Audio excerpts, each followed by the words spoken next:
servidores públicos, de importante categoria de trabalhadores. Com isso, reduz-se o número de pessoas nos ônibus, diminui-se, portanto, aquela situação de superlotação que muitas vezes coloca em risco as pessoas que se abarrotam e muitas vezes sem a condição de não deixar com que Belém e região metropolitana se transforme naquilo que viveu Manaus, com as pessoas morrendo asfixiadas pela falta de oxigênio. Mas nós endurecemos em relação ao White Martins, porque ela é praticamente um monopólio.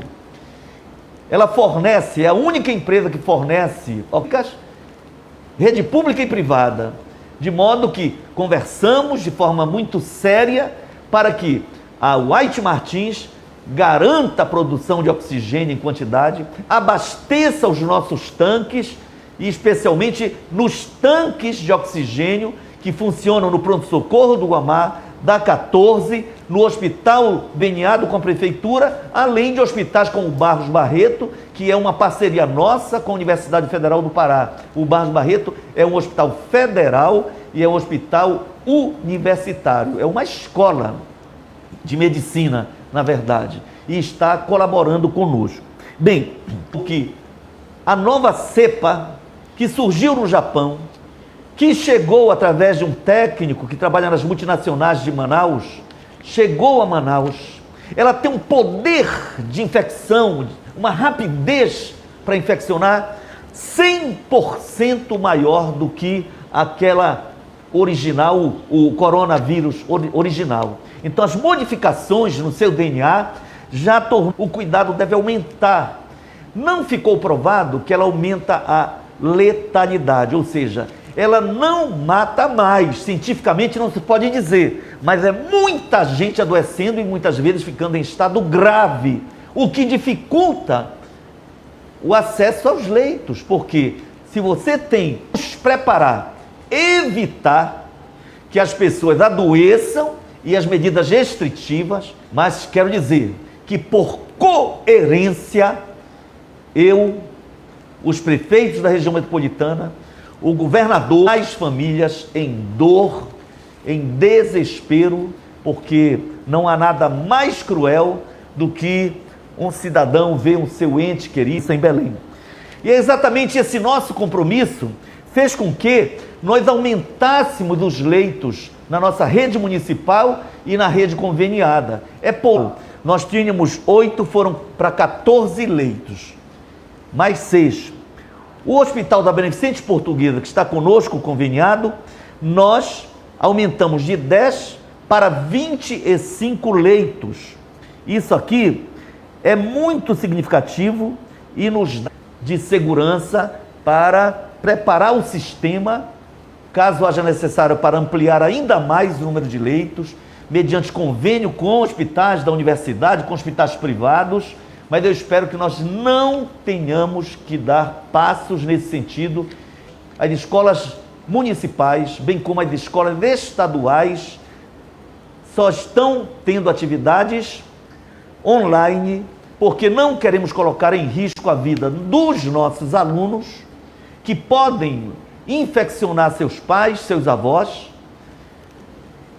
porque a criança ela tem uma certa indisciplina, positivamente, a sua energia, fundamental importância por isso, mas também porque a vida de educadores, dos trabalhadores em educação, a vida dos professores vale muito, porque a educação é feita para educar educandos, porque a educação que nós sonhamos e praticamos é uma educação inspirada em Paulo Freire. Amamos a vida dos nossos alunos, mas também amamos a vida dos nossos. Hoje é dia 1º de fevereiro e nós estamos seguindo o cronograma de vacinação, iniciado há um pouco mais de uma semana, quando chegaram 19.838 vacinas apenas, permitindo, portanto, que nós vacinássemos apenas a metade dessa vacina que chegou inicialmente, é a Coronavac. Ela exige uma segunda dose em no máximo 3 semanas, ou seja, 21 dias. Por isso, se eu tenho 19.000 10 mil pessoas. Então, vacinamos inicialmente os trabalhadores em saúde, mas não todos, porque não chegaram todas as vacinas necessárias. Veio mais uma parte que trabalham diretamente com o coronavírus, com quem tem Covid. Então, essa é uma meta que está sendo cumprida até o próximo sábado. Bem, dia 6 e dia 8, como são muitos os idosos, decidiu-se, com base na técnica e na ciência, no conhecimento médico, priorizar aqueles mais idosos. Então, há idosos com 102 anos, pesquisa da quantidade de idosos e a quantidade de vacina, para ver se nós tínhamos condição de vacinar todos os idosos com mais de 60 anos, por exemplo. Mas não é possível, porque o governo federal se atrasou e tem dificultado a importação dos insumos para que a vacina seja produzida pelo Instituto Butantan ou mesmo pelo Instituto Oswaldo Cruz, pela Fiocruz, com a vacina. Então foi decidido pela equipe do doutor Maurício Bezerra que, com a chegada de 20 mil, exatamente 20.450 vacinas, poderemos vacinar 10.225 idosos.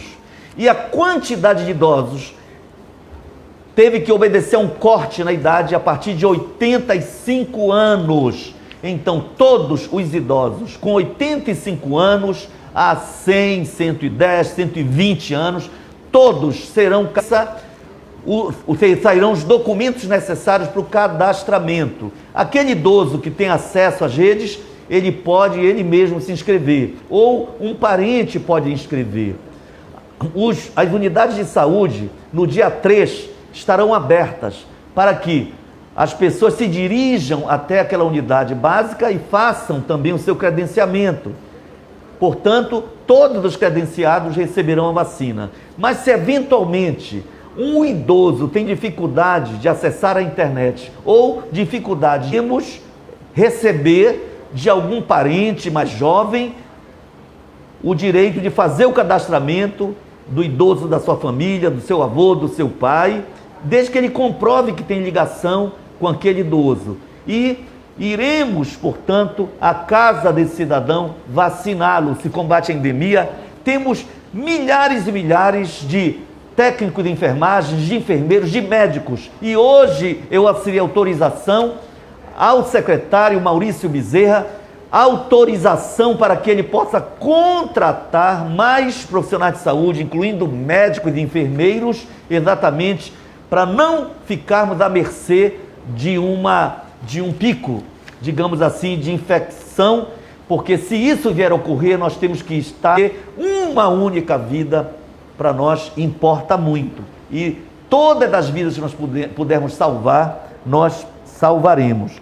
Então, a partir do dia 8, segunda-feira que vem, os idosos com mais de 85 anos começarão a receber a vacinação e nós pretendemos que em breve cheguem mais vacinas para que nós possamos fazer uma nova faixa de pessoas.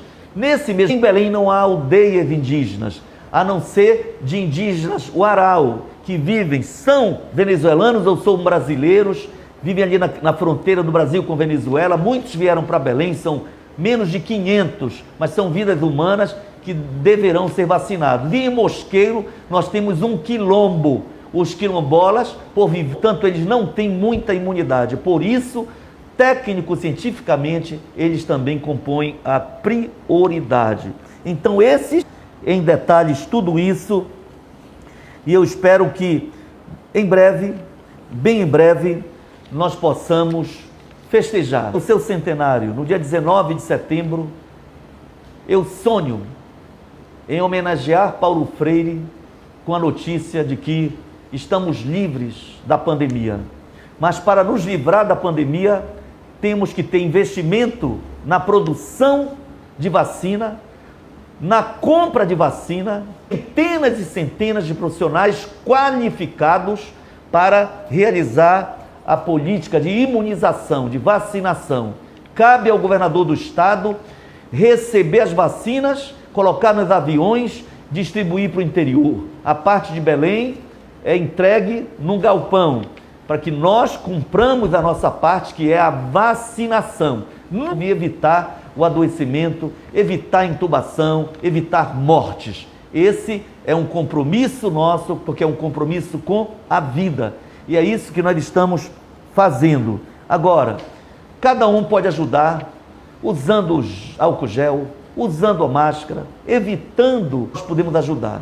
E não aceitemos a mentira, não aceitemos a falácia, não aceitemos o convite à morte. Não importa se é presidente da República, se é ministro, um general que envergonha o exército. Nós não temos o direito de colocar nossas vidas em risco e muito menos o direito de nos contaminar e contaminar a pessoa com o maior poder que tenha em termos políticos, tem o direito de manipular as pessoas e dizer que a imunização não faz bem.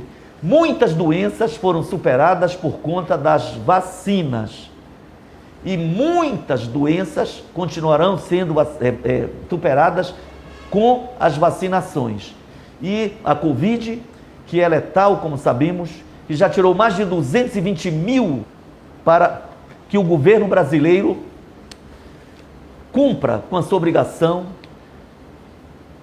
e ajude na produção das vacinas e ajude a importar os insumos necessários para a produção da vacina no Brasil. Uma notícia importante: os insumos, as vacinas, e vão fornecer para todos os países da América Latina, com exceção do Brasil. O México vai ser abastecido por vacina produzida pelos irmãos argentinos. A Argentina é um país importante da América do Sul, mas está muito distante da grandiosidade do Brasil, de vacinas. Por quê? Tanto incentivo a esse verdadeiro genocídio? Por que tanto desamor à vida? Nós podemos muito. Outros países estão dando exemplo. As nossas universidades, os nossos institutos científicos, como o caso do Evandro Chagas, como é o caso do Instituto Oswaldo Cruz, a Fiocruz, com o Instituto Butantan em São Paulo, tem cientistas reconhecendo o povo morrendo, porque tem gente com poder manipulando, mentindo, divulgando fake news, dizendo que quem toma a vacina morre, inventando fatos de que alguém que foi vacinado morreu por causa da vacina, ou inventando mentiras de que quem toma vacina vai mudar de sexo. São coisas tão absurdas, mas que infelizmente, quando ditas por alguém que tem autoridade, pode ser contra a vida, porque na verdade não estará sendo de Deus, estará sendo do demônio, porque quem incentiva a ignorância e incentiva as pessoas a não se vacinarem, não contribuem para se dar, incentivar uma política de genocídio. Então está dado o recado. Agora eu queria convidar vocês a participar da segunda, o lançamento desta portaria que eu apresento a vocês. Portaria conjunta de número 001/2021, do Gabinete do Prefeito PMB e Secretaria Municipal de Educação. Esta portaria é centenário de Paulo Freire. E vejam bem, Belém, cidade alfabetizada e educadora. Belém é cidade educadora. E Belém aprende porque o educador é educando. E Belém vive. É por isso que esta portaria, ao homenagear Paulo Freire, estabelece as condições para a realização de políticas, entre as quais o investimento na alfabetização, que eu fiz questão de assinar conjuntamente com a nossa grande educadora, secretária Márcia Bittencourt. Ela tem um significado histórico. Este dia, a ação de Belém, porque ela enseja, com a participação democrática de várias entidades, como a própria SEMEC, a FUNBOSC, o Conselho Municipal de Educação, a Secretaria Extraordinária que criamos de Cidadania e Direitos Humanos, a Coordenadoria de Combate ao Racismo, a Coordenadoria da Mulher de Belém, a Coordenadoria da Diversidade Sexual, a Fundação Cultural de Belém, FUNBEL, a Secretaria de Saúde,